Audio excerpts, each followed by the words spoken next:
तो और मेरे भाई लोग, तो कैसे हो आप लोग? मैं आप सभी को वेलकम करता हूँ आपके favourite YouTube channel JR tutorials में। और मैं आपका फेवरेट टीचर गौरव मुंद्रा, जो आपको पढ़ाता है कॉमर्स। कॉमर्स में भी दो सब्जेक्ट एसपी एंड ओसीएम। आप मुझे तो जानते ही हो यार, क्योंकि आप जो हमारे बच्चे मेरे साथ आज से नहीं, मेरे साथ बहुत कितने दिनों से हम एक साथ पढ़ रहे हो। और उसी के साथ दोस्तों आज हम लास्ट लेक्चर पे आ चुके।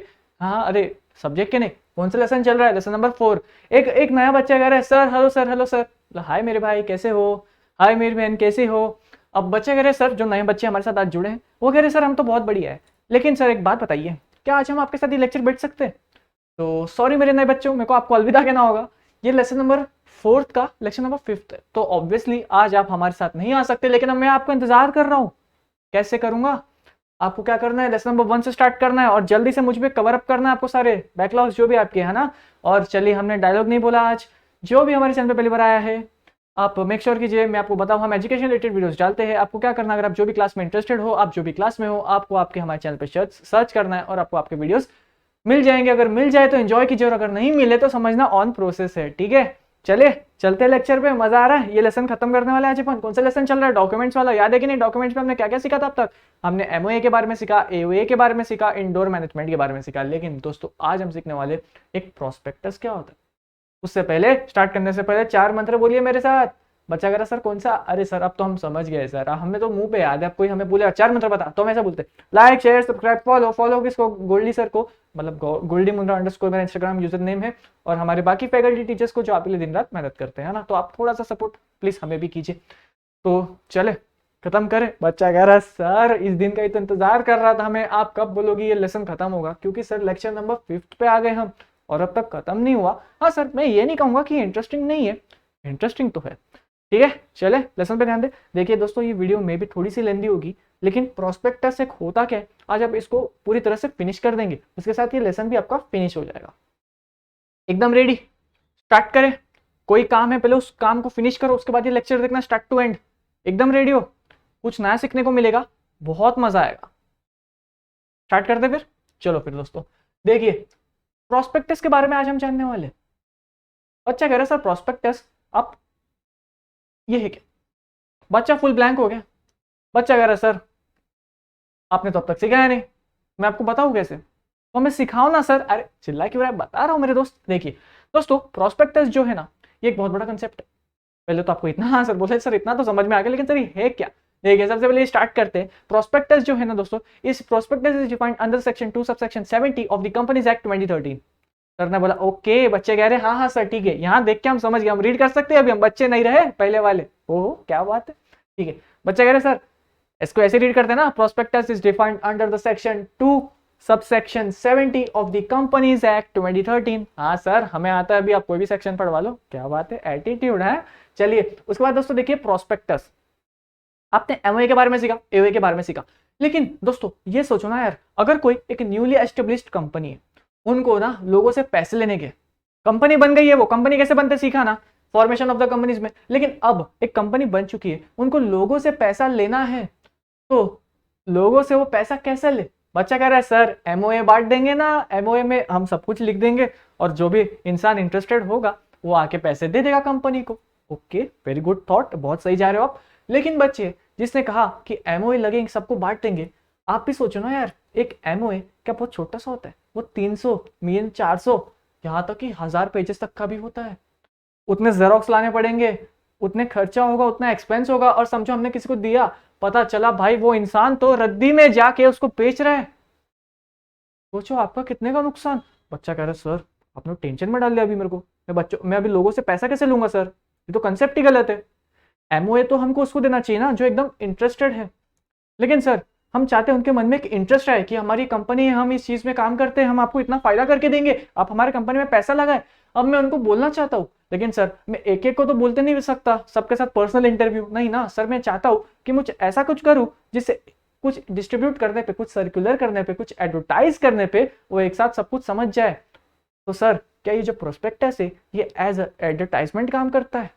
बिल्कुल, आप ऐसा कह सकते हो। देखिए दोस्तों, प्रोस्पेक्टस एक ऐसी चीज है, जब कोई एक कंपनी है जो एक न्यूली एस्टेब्लिश्ड है, अब उसको लोगों से पैसा लेना है, वो सबको एमओए तो डिस्ट्रीब्यूट नहीं करते बैठेगी, क्योंकि एमओए को बनाने के लिए बहुत सारे एक्सपेंसेस लगते हैं। आप कनेक्ट कर सकते हो कि नहीं? 300 पेजेस का अगर आप एमओए लोगों को डिस्ट्रीब्यूट कर दोगे और आप ऐसे जनरल पब्लिक को दोगे जो बिल्कुल इंटरेस्टेड भी नहीं है, तो आपका तो रिसोर्सेज का वेस्ट हो रहा है। लेकिन आप इसको एक छोटा सा बनाकर, है ना, छोटा सा बनाकर उसमें आपने कंपनी का फॉर्म भी डाल दिया, अगर इंटरेस्टेड हो तो फॉर्म भरो, तुमने फॉर्म भी दे दिया, और एक छोटा सा प्रोस्पेक्टस जो 20 से 50 पेज का होगा तुमने लोगों को बांट दिया। लोग कहेंगे क्या यार कुछ बढ़िया सा लग रहा है, पढ़ लेता हूँ। अब यार इतनी मोटी बुक होगी जो 600 पेज की होगी, किसी का मन करेगा उसको पढ़ने का भी, अरे यार मैं अपनी बुक नहीं पढ़ रहा, ये सब पढ़ूं मैं, और जबकि मेरे को ये कंपनी का नाम नहीं मालूम, मैं तो इसमें इंटरेस्टेड भी नहीं हूँ। मुझे कुछ ऐसा दो ना जो एकदम छोटा हो और मेरा बिल्ड थोड़ा इंटरेस्ट, मेरे को दिमाग आया यार ये कंपनी अच्छी लग रही है, चलो आओ इनके बारे में थोड़ा और जानते हैं। तो वो जब और जानते हैं ना, तब आप जो एमओए, लेकिन उनके दिमाग में एक इंटरेस्ट है आपकी कंपनी पे, पहले वो तो बिल्ड करो। कैसे करोगे? बच्चा कह रहा है sir prospectus prospectus, very good very good. Prospectus दोस्तों एक ऐसी चीज है, जब आप एक कंपनी एस्टेब्लिश ऑलरेडी हो रखी है ना, वो उनके एक डॉक्यूमेंट देते, लोगों को बोलते देखिए ये हमारी कंपनी है, आप हमारी कंपनी थोड़ा सा एक छोटा सा आइडिया लीजिए, और अगर आप इंटरेस्टेड हो तो ये फॉर्म भर दीजिए। इस फॉर्म में जैसे आप मतलब लिखते हो ना, आप कितना हमारी कंपनी में इन्वेस्ट करना चाहते हो, वो सब फॉर्म में लिखा रहता है, बस और कुछ नहीं। वो हमारी बात की बात है, लेकिन आप ये समझे ना क्या होता है सिस्टम, क्योंकि यार हम हर किसी को तो एमओए बांटते नहीं फिर सकते, खर्चा बहुत लगता है उसमें। चलिए एक बार चलते हैं, इंग्लिश में मैंने क्या लिखा है आओ समझने की कोशिश करते हैं पहले। देखिए, when company is collecting capital from public, a document is issued, such a document is called prospectus. मतलब कि बच्चा कह रहा है सर ठीक है, मतलब एक कंपनी है, अब उसको लोगों से पैसा चाहिए, तो लोगों को दिमाग में इंटरेस्ट है कंपनी के ऊपर, वो सोचे कि कंपनी में पैसा लगाया जा सकता है यार, अच्छी कंपनी है, तो वो इंटरेस्ट बिल्ड करने के लिए एक डॉक्यूमेंट इशू किया जाता है, उस डॉक्यूमेंट को कहते हैं प्रोस्पेक्टस। Very good. उसके बाद देखिए ये क्या कंटेन करता है सर, ये एक ऐसा छोटा सा डॉक्यूमेंट है, लेकिन ये ऐसा क्या कंटेन करता है, चलिए समझते हैं क्या करता है ये contain information about various aspects of the company and, क्या ये, और उनके दिमाग में एक इन्वेस्टमेंट थॉट डालता है, इन्वेस्टमेंट का थॉट डालता है पब्लिक में to buy securities offered by the company. Sir securities यानी कि शेयर्स जो कंपनी इशू करती है। देखिए आपको अब इतना तो समझता है ना कि अगर कंपनी लोगों से पैसे मांग रही है तो बदले में भी तो कुछ देगी, as a certificate, as a proof क्या देती है, शेयर सर्टिफिकेट देती है। कंपनी क्या करती है, ये कंपनी है, देखिए यहाँ पे देखिए ये कंपनी है, ये एक इंसान है, अगर इस इंसान को इस कंपनी का पार्ट बनना है, कंपनी उसने पैसे दे दिए, लेकिन कंपनी भी तो उसे कुछ देती है, तो जो कंपनी चीज देती है ना दोस्तों, उसे कहते हैं शेयर। इतना आपको पता है, हम इतने टाइम से सीखते आ रहे हैं। बस ये वो वाली सिक्योरिटीज की बात कर रहा है, इस शेयर को सिक्योरिटीज भी कहते हैं। सिक्योरिटीज एक बहुत बड़ा टर्म है, इसमें डिबेंचर्स आता है, बॉन्ड्स आता है। बच्चा कह रहा है सर ये क्या है, पहली बार नाम सुन रहा हूं। अरे टेंशन मतलब मैं हूं ना, आगे सीखेंगे अपन, सब सीखेंगे, 12th बाकी है अभी, जिंदगी में बहुत कुछ सीखना है मेरे दोस्त, बस वाला याद रखो अपना ठीक है चलिए।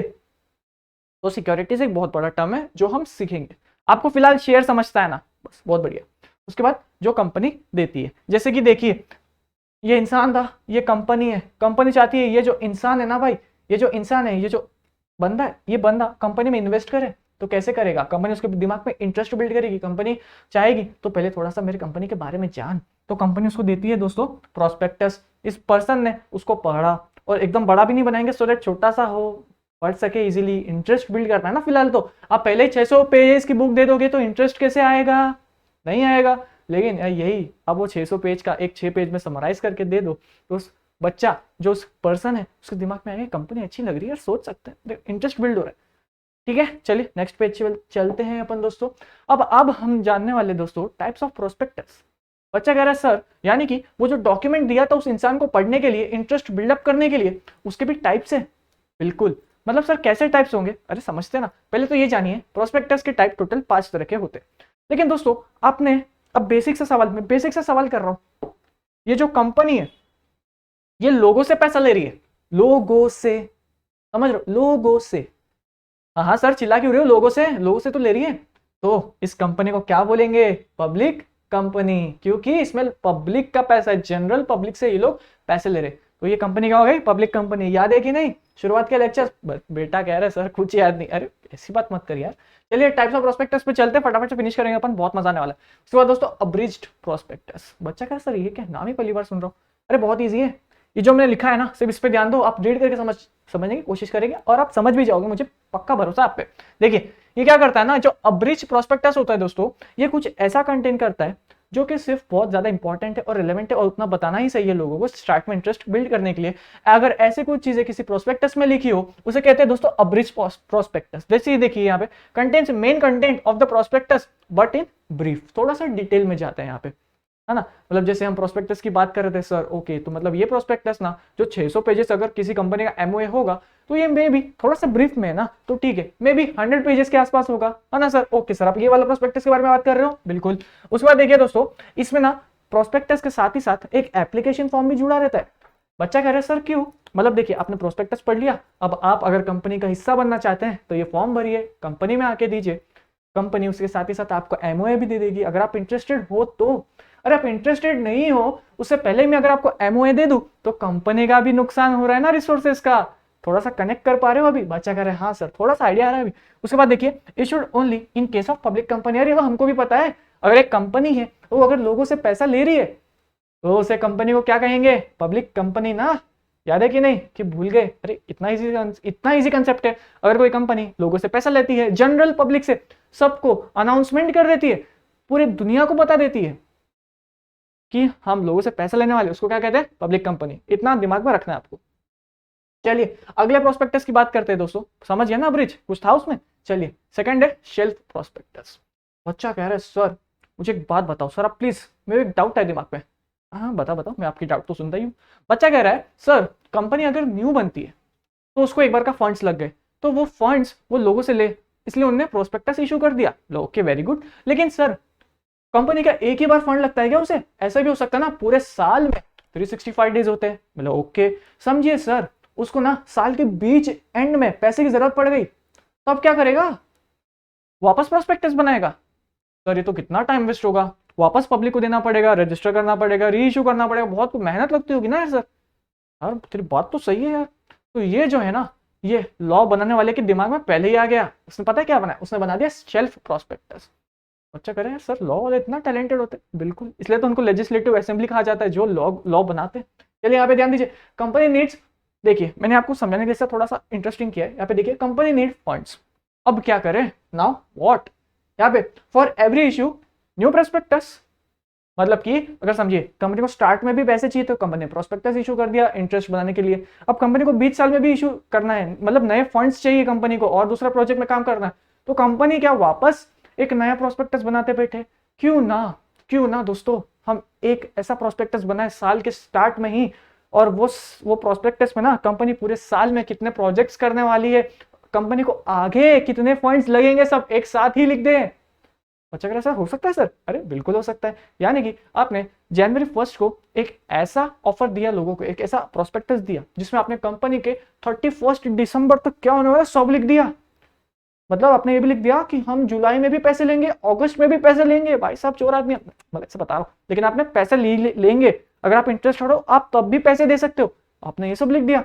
बच्चा कह रहा सर लिख सकते हैं ऐसा? अरे बिल्कुल ले सकते हैं।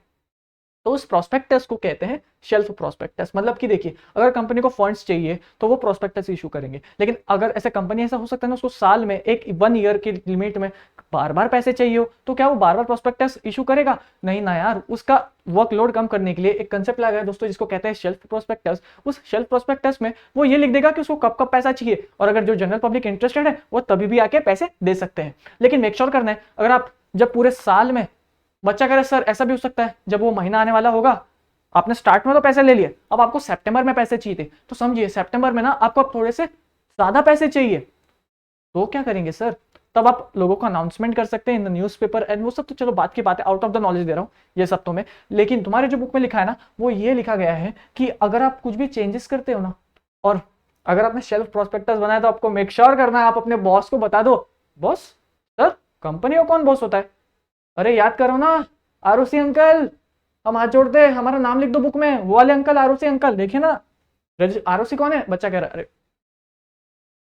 बच्ची बताओ, जो उनके बाजू में बैठे आप बताओ। हाँ हाँ, क्या? रजिस्टर ऑफ क्या? रजिस्ट्रार ऑफ कंपनीज, जो कंपनी को रजिस्टर करता है। याद है कि नहीं? कंपनी का मालिक, सारे कंपनीज का हेड, मेक श्योर करता है कि सारी कंपनीज जो है अच्छे से काम कर रही है, सारी कंपनीज जो है जो काम कर रही है वो अच्छे से कर रही है और फ्रॉड नहीं कर रही है, और जो कंपनी बंद हो गई है उनका भी ये ख्याल रखता है। कौन? आरओसी निकालने का। चलो हटाओ इनको, नाम हटाओ इनका, वो सब कौन करता है? आरओसी है ना। तो आरओसी फिलहाल हमारा समझने का मैटर नहीं है। चलिए उसके बाद चलते दोस्तों, रेड हेरिंग प्रोस्पेक्टस। अब तक हमने अब्रिज प्रोस्पेक्टस समझा, शेल्फ प्रोस्पेक्टस समझा, और इजी है, कुछ नया आपको सुनने में आ रहा है ना, मे भी आपको थोड़ा सा डिफिकल्ट होगा, इस लेक्चर को स्टार्ट टू एंड वापस कभी देख लेना, लेकिन आपको समझ में आएगा। अरे बहुत easy concept. Red herring prospectus, दोस्तों इसको कहते हैं छोटू। और छोटू ये वो रेड हेरिंग प्रोस्पेक्टस। ये छोटू सर, छोटू क्यों? आप इसको ऐसी बेइज्जती क्यों कर रहे हो? ये ना एक छोटा सा प्रोस्पेक्टस होता है, इसमें सिर्फ कंपनी ये लिख देती है हाँ कि हम लोगों से पैसा ले रहे हैं, आप जितना चाहो दे सकते हो, हम आपको कभी बाद में बताएंगे कि हम आपको कितने शेयर देने वाले। बच्चा कह रहा सर कुछ नहीं समझा, सर कुछ नहीं समझा।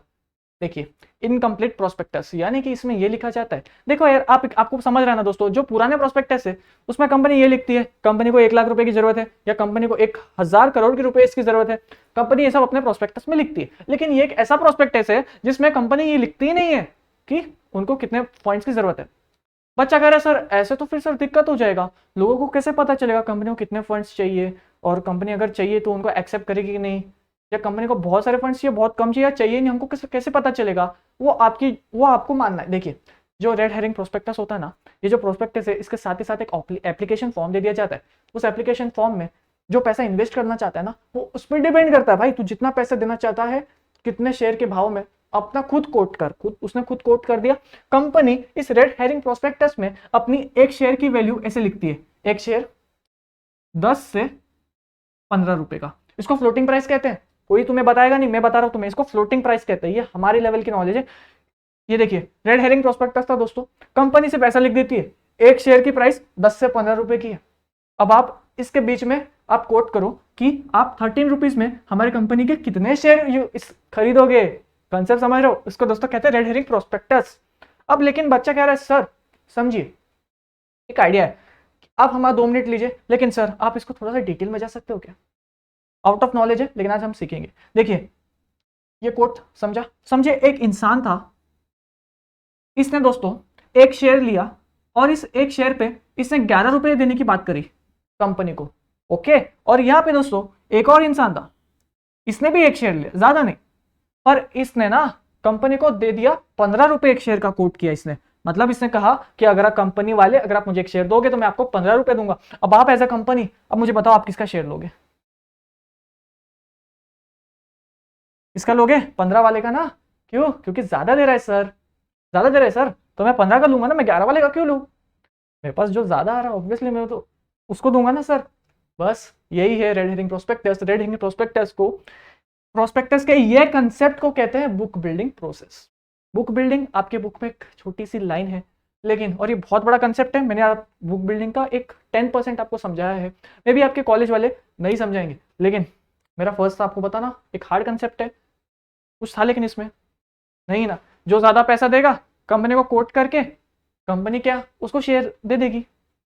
चलिए दोस्तों, इसके बाद not include share price and share. यहाँ पे शेयर प्राइस वो सब नहीं लिखा जाता, यहाँ पे सिर्फ एक प्राइस बैंड दिया जाता है, इसको प्राइस बैंड कहते हैं। एक प्राइस बैंड दे दी, ये एक फ्लोटिंग प्राइस है, मतलब कि 10 से 15 बीच में आपको जितना चाहे आप उतना कोट करो, आपको कितना शेयर खरीदना है वो लिख दो। इस प्रोसेस को कहते हैं बुक बिल्डिंग प्रोसेस। और बुक बिल्डिंग प्रोसेस दोस्तों रेड हेरिंग प्रोस्पेक्टस में बहुत बड़ा इनका रोल रहता है। बस ये कहना चाहता हूँ। ये एक इनकम्प्लीट प्रोस्पेक्टस है और इसको हिंदी में समझने के लिए कहते हैं छोटू। क्यों? क्योंकि एक इनकम्प्लीट प्रोस्पेक्टस है। आपको आरओसी को फाइल कर देना है एटलीस्ट 3 दिन पहले। जब आप ये लोगों में बांटोगे उसे 3 दिन पहले एटलीस्ट आपको किंग को बता देना। किंग कौन? ROC, register of companies. चलिए नेक्स्ट पे चलते हैं दोस्तों, वो है चौथा प्रोस्पेक्टस। इजी है ना? कुछ हार्ड लगा? नया है, बहुत ज्यादा नया है, आपने जिंदगी में कभी इसके बारे में ना सुना हो, ऐसे भी बच्चे होंगे। लेकिन आपको क्या करना है? क्या करना है? छोड़ दोगे? बच्चा कह रहा है नहीं सर, लेक्चर को वापस देखेंगे, हमारे पास जो मटेरियल है उसको रीड करेंगे, समझने की कोशिश करेंगे। Very good. चलिए उसके बाद दोस्तों देखिए लेटर ऑफ ऑफर। बच्चा कह रहा है सर ये क्या है? ये समझे पहले क्या लिखा है मैंने? देखिए offering shares to existing shareholder. बच्चा कह रहा है भाई मैं जा रहा हूँ यार, आज तो सब इतना हार्ड हार्ड है ना, मेरे को समझ नहीं आ रहा। अरे देख, अब मुझे एक बात बताइए, एक कंपनी है, ठीक है, उस कंपनी के अंदर ना उनने कई जमाने में फंड्स इशू किया था, लोग उनके पार्ट बने और सारे उनके मेंबर बन गए। मेंबर को ही शेयर होल्डर कहते हैं, एकदम क्लियर। अब समझो, आप शेयर होल्डर के पास जाते हो, गए आप, एक एग्जिस्टिंग शेयर होल्डर, बोलते हैं एग्जिस्टिंग शेयर होल्डर अगर आपने ना आज से 5 साल पहले मेरी कंपनी को पैसे नहीं दिए होते तो आज मेरी कंपनी आपकी वजह से इधर नहीं हुई होती। हाँ एग्जिस्टिंग शेयर होल्डर, अरे ठीक है भाई, पाव क्या पकड़ने की जरूरत है, ठीक है ठीक है। कंपनी वाला कहता है सर आपने हम पे जो 5 साल पहले जो दुआ करी थी, आपने जो हमारे हेल्प करी थी, आज उसी के नाते हम ना आपको एक राइट देना चाहते हैं। अपना एग्जिस्टिंग शेयर होल्डर का राइट बता मेरे को। जो कंपनी है ना भाई अपनी, वो कहती है सर आपने आज से 5 साल पहले हमने आपको शेयर दिए थे, आपने बाय करे, क्यों ना आज भी हम आपको देते हैं और उतने ही अमाउंट में देंगे, उतने ही शेयर देंगे जितने आपने पहले आपने बाय किया था। एग्जिस्टिंग शेयर होल्डर कहता है चल ठीक है मैं तेरे शेयर्स लूं, पर क्यों लूं? यहाँ पे कंपनी भाई ताव में आ गया। कंपनी पता क्या कहता है, मतलब एकदम जोश में, कोई मैं ही हूं इधर का। कंपनी कहता है सर अगर यही शेयर ना भी मैंने अपने मार्केट में डाल दिया सेल करने के लिए, आपको मिलना तो छोड़ो, आपका नाम भी टॉप 10 में नहीं आएगा जब जिसको मैं वो दूंगा। मतलब अब कंपनी की इतनी डिमांड हो गई है आज, लेकिन ये फिर भी क्या करते, वो देते हैं। सोचते हैं बेचारे वो जो एग्जिस्टिंग शेयर होल्डर है, ये अपने को 5 साल पहले इसने पैसे दिए थे, आज उस पैसे से हमने यूज करके कंपनी को इतना आगे ला दिया, तो ये जो नए शेयर है ये मार्केट में देने से अच्छा मैं अपने ही पुराने लोगों को दे दूं जो मेरे इतने टाइम से मेरे मेंबर है, इतने शेयर होल्डर है मेरे टाइम से। जैसे कि समझिए, जैसे ये आप हो, एक कंपनी है, आप उस कंपनी के शेयर होल्डर हो, आप ऑलरेडी होल्ड करते थे 3 शेयर्स कंपनी के, एकदम सिंपल। आप कितना होल्ड कर रहे हो? 3 शेयर। कंपनी आती है लेटर ऑफ ऑफर लेके आपके पास, देखो ना यार आप इतने साल से हमारे कंपनी में हो, ये मैं मार्केट में बेच दूंगा, तो मुझे उनसे कोई रिलेशन नहीं रखना, मैं आपको एक थैंक्स कहना चाहता हूँ, आप इतना अपने आज से 5 साल पहले मेरे कंपनी में पैसा लगाया था, ये सिर्फ ऑफर आपके लिए है। इसमें आप कितना होल्ड करते हो सर? आप 3 शेयर होल्ड करते हो ना, मैं आपको ऑफर देता हूं मार्केट से पहले, सब किसी इंसान पूरी दुनिया से पहले मैं आपको ऑफर दूंगा सर, ये 3 शेयर है, आप इसको खरीदना चाहते हो क्या? प्लीज मुझे बताना। इसको कहते हैं लेटर ऑफ ऑफर।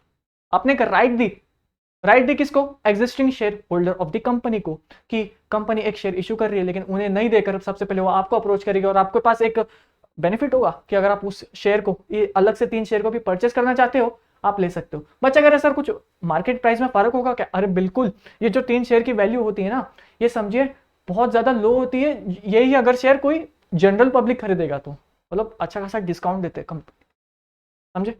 चलिए दोस्तों, आई होप आपने लेटर ऑफ ऑफर को भी समझा। ये तो सर डिफिकल्ट कंसेप्ट भी है समझाने को, एंड आप लोग देख रहे होंगे यार हम इतना फन वे में इसको समझ नहीं पा रहे क्योंकि चीजें ऐसी है ना यार। अब देखिए जो लॉ है, हम लॉ को चेंज नहीं कर सकते, समझ रहे हो कि नहीं? उसको समझना होगा। कोई बच्चा अगर स्ट्रेस ले रहे हैं नए टॉपिक से, तो मैं हमको बता दूं स्ट्रेस ना लो यार, ये इजी है। आप अपने मटेरियल में एक बार रीड मारोगे ना, आप खुद बोलोगे बहुत इजी है सर, लेकिन सर क्या ये सिर्फ इतने से टॉपिक है क्योंकि हमारे मटेरियल में तो सिर्फ इतना सा दिया है? नहीं मेरे भाई, ये बहुत बड़ा टॉपिक है, इसलिए तो मैं एकदम लिमिटेड जोन में आ गया हूँ आपको समझाने के लिए। क्योंकि अगर मैं अपने आउट ऑफ द बॉक्स जाऊंगा ना, आपको कुछ नहीं समझेगा, क्योंकि दोस्तों फिलहाल आप थोड़े से छोटे हो, आप अपने 11th में आ जाओगे, अभी आप हो, आप 12th जब क्लियर करोगे आपके थोड़ा सा आइडिया लगेगा, जब आप first year, second year, third year तक में आओगे आप अपने कॉलेज की लाइफ में, तब आपको इसका थोड़ा सा और आइडिया लगेगा।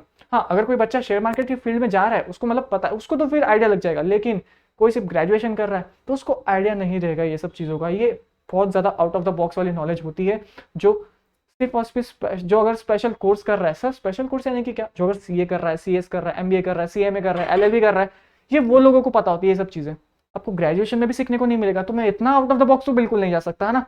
चलिए दोस्तों, उसके बाद है दोस्तों ऑफर लेटर। बच्चे कह रहे हैं सर ये क्या होता है? इतना तो समझा सर, आपने ऑफर किया, मतलब सर लेकिन आपने कैसे किया? एक लेटर में आपने किसी को ऑफर दे दिया, हाँ कि मैं इतने शेयर देने वाला हूँ, अगर आपको चाहिए तो ले लो। लेकिन सर ये आप किन लोगों को करते हो? ये दोस्तों हम ना सिर्फ सिलेक्टेड लोगों को करते हैं, और सिलेक्टेड लोगों को कहते हैं प्राइवेट प्लेसमेंट। बच्चा कह रहा है सर कैसा प्राइवेट प्लेसमेंट? तो चलिए दोस्तों, अब अपन सीखते हैं लास्ट टॉपिक, वो भी किसका? ऑफ प्रोस्पेक्टस का। टाइप्स हम सीख रहे हैं ना, 5वां चल रहा है, डिफिकल्ट सा टॉपिक है, आपको हैवी जा रहा होगा, लेकिन कोई बात नहीं। उसके बाद दोस्तों देखिए ऑफर लेटर। ऑफर यानी कि सर किसको देना? सिलेक्टेड लोगों को देना। बच्चा कह रहा है सर सिलेक्टेड मतलब ऐसा क्यों सर? मतलब आप जनरल पब्लिक को नहीं बुला रहे हो, आप उस जनरल पब्लिक में भी सिर्फ गिने चुने लोगों को बोल रहे हो जो आपके हिसाब से लगता है कि हाँ ये हमारी कंपनी में पैसा डाल सकता है। इंस्टेड ऑफ सेइंग अदर्स, क्यों ना हम उसी को अप्रोच करें? बाकियों को पैसा क्यों देना, उन पर टाइम वेस्ट क्यों करना? अरे जब मुझे पता है उसको थोड़ा सा कन्विंस करूंगा, मान जाएगा और उसको ही ऑफर दूंगा तो मैं भी इंटरेस्टेड हो, तो मैं बाकी सबको देने से अच्छा सिर्फ उस पर्सन को ही अप्रोच करता हूं ना। अच्छा करो सर, बात तो सही है आपकी। इस चीज को आप कहते हैं प्राइवेट प्लेसमेंट। क्या किया? Private placement. बच्चा कह रहा है सर प्राइवेट प्लेसमेंट, क्या ये पब्लिक कंपनी कर सकती है? बिल्कुल कर सकती है। लेकिन सर क्या ये प्राइवेट कंपनी कर सकती है क्या? अरे बिल्कुल ना, उनका ही तो है प्राइवेट प्लेसमेंट। यानी कि आप सिर्फ गिने चुने लोगों में कह रहे हो कि हाँ सुनो ना यार, ये हमें पब्लिक को नहीं बताना है, ये ऑफर सिर्फ आप लोग के लिए है, आप सिर्फ गिने चुने 3 लोग के लिए है। गिने चुने लोग 3? हाँ, क्या बात कर रहा है, बता क्या है ऐसा? ये है हमारी कंपनी का ऑफर लेटर ऑफर। अगर आप चाहो, आप हमारी कंपनी का हिस्सा बनना चाहते तो आपको हमें पैसे देने, हम बदले में आपको कंपनी का एक थोड़ा सा हिस्सा दे देंगे। ये वो वाली बात हो गई, ठीक है। क्या ये ऑफर लेटर, क्या लिखा है इसमें दोस्तों, offer is made to selected group of people, गिने चुने लोगों को ही, दुनिया को नहीं बताना है, सिर्फ गिने चुने लोगों को। इट मीन्स आपने क्या किया, प्राइवेट प्लेसमेंट करा, आपने सिर्फ गिने चुने लोगों को ही बताया, पूरे गांव को नहीं बताया। देखिए ना यार, जब पब्लिक इशू होता है, याद कीजिए जो अब्रिज्ड प्रोस्पेक्टस था या शेल्फ प्रोस्पेक्टस था, हम इसमें पूरी दुनिया को बताते हैं, मतलब पूरी इंडिया को बताते हैं, जहां पे आपकी पूरी कंपनी एक अनाउंसमेंट करती है ना कि सुनो सुनो सुनो, कंपनी का प्रोस्पेक्टस आया है, जो भी इंटरेस्टेड है आ जाओ। लेकिन दोस्तों ऑफर लेटर में ना आप सिर्फ सिलेक्टेड लोगों के पास जाते हो और उन्हें अपने बारे में बताते हो, अपने कंपनी के बारे में बताते हो, इसलिए इसको कहते हैं प्राइवेट प्लेसमेंट। एकदम क्लियर, कुछ था इसमें ऐसा दिक्कत सा था, बच्चा कह रहा है सर इसमें तो नहीं आया, लेकिन जो अब्रिज था या शेल्फ हो गया उसका आइडिया तो हमें लगा, लेकिन सर डिफिकल्ट टॉपिक है। देखिए दोस्तों ये बहुत ज्यादा डिफिकल्ट टॉपिक है, ये ना बस 11th स्टैंडर्ड के बच्चों के लिए एज अ इंट्रोडक्शन टॉपिक है कि मतलब यार अब आप एसपी के फील्ड में आए हो, सेक्रेटरी प्रैक्टिस, तो आपको इतना आइडिया तो होना चाहिए मार्केट कैसा वर्क करता है। बट देखिए ना दोस्तों इसमें कुछ हार्ड था क्या, अगर आपको हार्ड लग रहा है थोड़ा सा एक बार रीड मारो ना यार। लेकिन कुछ ऐसा था क्या सर मैं तो नहीं कर सकता, सर मुझे सब्जेक्ट छोड़ना पड़ेगा, ऐसा कुछ था नहीं था ना भाई। एमओए आपने समझा, एओए आपने समझा, अब क्या दिक्कत आ रही है, लोग क्रिएट करो अपने दिमाग में, बच्चे नहीं हो अभी। चलिए नेक्स्ट पे। अब यहां से दोस्तों कुछ छोटे मोटे टॉपिक्स है, 5 मिनट का खेल है, आओ खेल को खेल के खत्म करते हैं, इधर नहीं जाना है। देखिए दोस्तों कंटेंट्स ऑफ प्रोस्पेक्टस, यानी कि सर एक प्रोस्पेक्टस में क्या लिखा रहता है, क्या बता सकते हो क्या, आओ सीखते ना। इंफॉर्मेशन एंड रिपोर्ट, सर किसकी इंफॉर्मेशन, एमओए का, आप ये समझिए एक समरी, उसको कहते हैं प्रोस्पेक्टस। तो वैसे इंफॉर्मेशन, आपकी कंपनी का नाम, आप किस कंपनी में फील्ड कर जॉब करने वाले हो, क्या काम करने वाले हो, कितना लोगों से पैसा लोगे, एमओए के कंटेंट्स को याद करो, ठीक है। तो बस ये सब लिखा जाता है इंफॉर्मेशन एंड रिपोर्ट में, वो भी एकदम शॉर्टर वर्जन में। अब इतना बड़ा तो कौन पढ़ेगा, चले ना यार इसका एक एक लाइन का एक समरी अपन बनाते हैं ना, बस वो वाला बात आ जाता है कंटेंट ऑफ प्रोस्पेक्टस में। उसके बाद दोस्तों डिक्लेरेशन, सर डिक्लेरेशन यानी कि किसका, देखो दोस्तों जो प्रोस्पेक्टस बनाता है उस बनाने वाले को ऑफिसर कहते हैं, है ना। तो ये ऑफिसर को ना डिक्लेरेशन देना पड़ता है, जो भी इस प्रोस्पेक्टस में लिखा है ना ये एकदम सही है, ये हमारे एमओए एंड एओए भाई से मिलते जुलते हैं, अलग नहीं है, इसमें जो भी लिखा है सब कुछ सही लिखा है ना। तो आपको ऐसी डिक्लेरेशन देनी होती है कि आपने जो भी प्रोस्पेक्टस आप लोगों को दे रहे हो ये एकदम सही है, ये फ्रॉड करने के इंटेंशन से नहीं है। एकदम क्लियर दोस्तों, वो सब आपको डिक्लेरेशन करना है, किसे सबमिट करना है, किसे किसे, बच्चा कर रहा है सर सर सर मैं बोलूंगा, किसे, आरओसी को, रजिस्टर ऑफ कंपनीज को, वेरी गुड। उसके बाद देखिए स्टेटमेंट ऑफ एन एक्सपर्ट, यानी कि आपको ना, आपने देखिए प्रोस्पेक्टस तो बना लिया, लेकिन आपको मेक श्योर करना है कि ये प्रोस्पेक्टस लॉ के हिसाब से सही है कि नहीं। तो आपने एक एडवोकेट के पास गए, आप कंपनी लॉ के पास गए, आप सीए के पास गए, सीएमए के पास गए, एमबीए के पास गए, उन्हें दिखाया ये प्रोस्पेक्टस देखिए एकदम सही है ना, कुछ गलती तो नहीं की ना हमने, आपने एडवाइस ले लेनी है, ये कहना चाहता कुछ साइज में बताने जैसा नहीं था ना। चलिए नेक्स्ट पे, स्टैट्यूटरी रिक्वायरमेंट, यानी कि कुछ लॉज आपको फॉलो करने पड़ते हैं, लॉज के प्रोसेस। सर कैसे, आओ देखते हैं, अरे बहुत इजी है, तुम खुद बोलोगे मेरे साथ। देखिए draft prospectus to be made to public, मतलब ये कह रहा है सबसे पहले भाई तुम प्रोस्पेक्टस बनाओ, और ठीक है भाई हमें तो पता ही नहीं था, अच्छा वो बता दिया। उसके बाद साइंड बाय डायरेक्टर्स, यानी कि जो आपके कंपनी के डायरेक्टर्स होते हैं ना उन्हें उनको साइन करना है, और जो भी साइन करता है ना वो ये भी डिक्लेयर कर देता है कि हाँ मैंने इस प्रोस्पेक्टस को अच्छे से रीड किया और इसमें जो भी लिखा है ना कुछ भी गलत नहीं है। ये डायरेक्टर आपको क्लेरिफाई करता है कि हाँ डायरेक्टर के देखरेख में हुआ है तो मतलब सही होगा, और अगर सही ना हो तो किसका कॉलर पकड़ेंगे, बताओ बताओ किसका कॉलर पकड़ेंगे। बच्चा कह रहा है सर मैं बताऊंगा, डायरेक्टर का, वेरी गुड। पर सर वही डायरेक्टर का जिसने इस प्रोस्पेक्टस पे साइन किया था। क्या बात है बेटा, सीख गया। रजिस्ट्रेशन, सर किसके पास रजिस्ट्रेशन करेंगे, कंपनियों का मालिक कौन, हम लोग। अरे सर हम तो है, लेकिन हमारे भी जो कंपनी का गॉड होता है, कंपनी का गॉड कौन, आरओसी, रजिस्टर ऑफ कंपनी। से आपको उधर जाके रजिस्ट्रेशन करना है, उनको बताना कि देखिए सर हमारा प्रोस्पेक्टस सही है ना, आरओसी अंकल चेक करेंगे, चश्मा पहनेंगे पहले तो, हाँ बेटा बहुत सही, वेरी गुड, जाओ जाओ जाओ प्रोस्पेक्टस इशू कर लो, ओके सर कर लेंगे। उसके बाद दोस्तों डेटिंग ऑफ प्रोस्पेक्टस, बच्चा रोने लग गया, अरे अरे क्या हो गया भाई, अरे गलत कह दिया क्या कुछ, डेटिंग ऑफ प्रोस्पेक्टस क्या हो गया। बच्चा कह रहा है, हाँ बता बता, बच्चा कह रहा है रो रो के, सर प्रोस्पेक्टस भी डेट कर रहा है पर मैं नहीं। अरे अरे भाई लेक्चर चल रहा है यहाँ पे, ध्यान दे। डेटिंग, कौन सा डेटिंग पता है यार, ध्यान दे तू यार। ये डेट है दोस्तों, वो ऐसी डेट देना इसको कहते हैं, ये डेट की बात कर रहा हूं, वो वाली डेट की नहीं। बच्चा कह रहा है अच्छा सर ऐसा बोला ना मैंने, 2 आंसू आपने फालतू में निकाल दिया। अरे तो पूरी बात तो सुन, ठीक है। तो मतलब डेटिंग आपको प्रोस्पेक्टस, यानी कि दोस्तों आपके प्रोस्पेक्टस में आपको डेट अच्छे से मेंशन करनी, बस ये कहना चाहता है। डेट में मेंशन करते वक्त कुछ भी मिसमैच नहीं होना चाहिए, पब्लिक के दिमाग में कुछ और डेट नहीं आना चाहिए, एकदम क्लियर बड़े अक्षरों में डेट लिखी होनी चाहिए कि हम ये तारीख को प्रोस्पेक्टस इशू करने वाले हैं। उसके बाद दोस्तों इशू, ठीक है कर लो यार, अभी कितना टोकेंगे हम, जाओ जाओ इशू करो, मजे करो, उसको कहते हैं दोस्तों issuing to public. I hope यार दोस्तों इसमें कुछ ऐसा समझ जैसा एकदम हार्ड तो कुछ था नहीं। लेकिन दोस्तों अब है दोस्तों पेनल्टी की बारी। बच्चा कह सब पेनल्टी क्यों? देखो अगर तुमने प्रोस्पेक्टस इशू करा कोई दिक्कत नहीं। अब दोस्तों आपने कुछ ऐसा काम कर दिया जो प्रोस्पेक्टस में लिखा था पर आप वो चीज तो करते ही नहीं हो। आपने प्रोस्पेक्टस इशू करा, आपका मेन इंटेंशन बस यही था लोगों से पैसा लूं और भाग जाऊंगा, और यही जो आपकी चोरी छिपारी जो थी, आपकी जो गलत सोच थी, आपकी जो आपका गिल्टी माइंड था, ये पकड़ा गया। अच्छा कह रहा सर ओ नो अब क्या करूं, गलती की ना, हाँ लोगों को धोखा देने का इंटेंशन था, गलती की, अब भुगत तो। सर कैसा भुगतना है प्लीज बता दो। बताते हैं, देखिए पेनल्टी, अगर देखिए पेनल्टी आपने कुछ गलत काम करा तो कंपनी में फाइन होगा दोस्तों 50,000 से लेकर 3 लाख तक, कंपनी पे भी, क्योंकि कंपनी की गलती है ना। हाँ उसको जो अब चला रहा है, सर कंपनी की है गलती, उसको तो चलाने वाले डायरेक्टर्स होते हैं, तो क्या सर डायरेक्टर भी लायबल होंगे? बिल्कुल। देखिए एवरी ऑफिसर, यानी कि जो भी ऑफिसर जिसने वो प्रोस्पेक्टस बनाने में मदद करी थी, जिसने वो प्रोस्पेक्टस पे सिग्नेचर किया था, वो सारे ऑफिसर्स जो है ना उनको फाइन होगा दोस्तों 50,000 से लेकर 3 लाख तक, या फिर यहां ध्यान दीजिए, ये वो डायरेक्टर जाएगा जेल में मिनिमम 3, मतलब up to 3 years, up to sir यानी कि मतलब कि 3 साल से ज्यादा नहीं। या फिर ऐसा भी होगा कि उसको दोनों ही जज पेनल्टी देते हैं। चलिए इस पेनल्टी को समराइज करते हैं, ध्यान दो। कोई गलती होती है तो उसमें कंपनी पे फाइन लगेगा 50,000 से 3 लाख तक, और जो भी ऑफिसर ने गड़बड़ करी थी तो उसको जेल हो सकती है सर 3 साल तक की, या फिर उसको फाइन भरना होगा 50,000 से 3 लाख तक। या फिर सर जज को गुस्सा आ गया ना, जज को लगता है ये डायरेक्टर बहुत खराब है यार, इसने पहले भी फ्रॉड कर रखे थे, अब मैं इसको नहीं बख्शने वाला, एक काम करो इसको दोनों सजा दे दो। बहुत मतलब सर कैसे, यानी कि इसको 50,000 से 3 लाख तक की फाइन भी लगेगी, और साथ ही साथ बापू जाएंगे अंदर जेल में। एकदम क्लियर? कुछ था इसमें समझने जैसा? नहीं ना दोस्तों। चलिए लास्ट पॉइंट इस लेक्चर का और इस लेसन का भी, और इसी के साथ ही हम खुशी खुशी इस लेक्चर को भी अलविदा कहते हैं। बहुत लंबा लेक्चर था, बहुत बहुत लंबा लेसन था, डिफिकल्ट था गाइज, ऑनेस्टली मैं कहता हूँ। अगर मुझे कोई लेसन में आपको समझाने में दिक्कत आई हो तो वो ये लेसन है। ऐसा नहीं मुझे आता नहीं है, मुझे इतना आता है कि मैं आपको इस पर पूरी बुक लिख के दे सकता हूँ, लेकिन अभी आप छोटे हो ना यार, आप 11th में हो, क्या आपको इतना सब पढ़ के मतलब है? जबकि आपके बुक में इनफैक्ट सिर्फ इतना सा 4 लाइन का दिया है डेफिनेशन। तो सोचो ना यार, मेरे पे थोड़ी सी दिक्कत आ जाती है बस थोड़ा आउट ऑफ बॉक्स आकर आपको समझाने में, है ना। चलिए लेकिन मेरा दुख मैं आपको बाद में वो सुनाऊंगा। तभी अपन चलते हैं आखिरी टॉपिक पे जिसका आप बेसब्री से इंतजार कर रहे थे। बच्चा तो भाई कपड़ा घुमा रहा है, बस हो गया आज का लेक्चर खत्म करते, रुक जा पहले। Miss statement of facts. Sir facts यानी कि जो प्रोस्पेक्टस में लिखा गया है, ओके।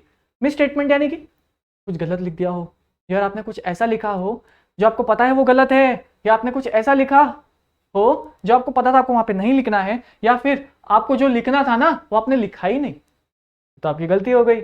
और आपके लिखने ना लिखने से लोगों ने पैसे लगा दिए यार, ये क्या बात होती है? आपको मेक श्योर करना था ना, जब आप प्रोस्पेक्टस बना रहे हो तो आप कुछ ऐसा लिख रहे हो तो आपको मेक श्योर करना था कि आपको सब कुछ सही है। और क्योंकि यार अब लोग उस पर वही प्रोस्पेक्टस सोच के लोग पैसा लगा रहे हैं। बच्चा कह रहा है सर तो लोगों की गलती है ना, उनको तो पढ़ना चाहिए था एमओए भी। नहीं, देखिए आपने प्रोस्पेक्टस दिया ना, तो ये आपकी ड्यूटी है आपके साइड से कि आप प्रोस्पेक्टस पे सब कुछ सच लिख रहे हो। उसके बाद ये आपकी ड्यूटी है कि आप एमओए में भी सब कुछ सच लिख रहे हो। इसी में एक में भी गड़बड़ हो गई ना, बैंड बच जाती है। चलिए यहाँ पे ध्यान दीजिए, अगर आपने मिसस्टेटमेंट फैक्ट्स में कुछ ऐसा लिखा जो कि मिसलीड कर रहा है लोगों को, या फिर आपने कुछ ऐसा लिखना था जो आपने लिखा नहीं, या फिर आपने कुछ ऐसा लिख दिया जो बिल्कुल नहीं लिखना था, जिससे लोगों के दिमाग में कुछ गलत असर पड़ा और वही सोच के लोगों ने पैसे लगा दिए, तो सर इसमें क्या होगा? देखिए इसमें ना आपको लाइबिलिटी लगेगी कंपनी पे। सर कैसी लाइबिलिटी? एक होगी दोस्तों सिविल लाइबिलिटी और एक होगी दोस्तों क्रिमिनल लाइबिलिटी।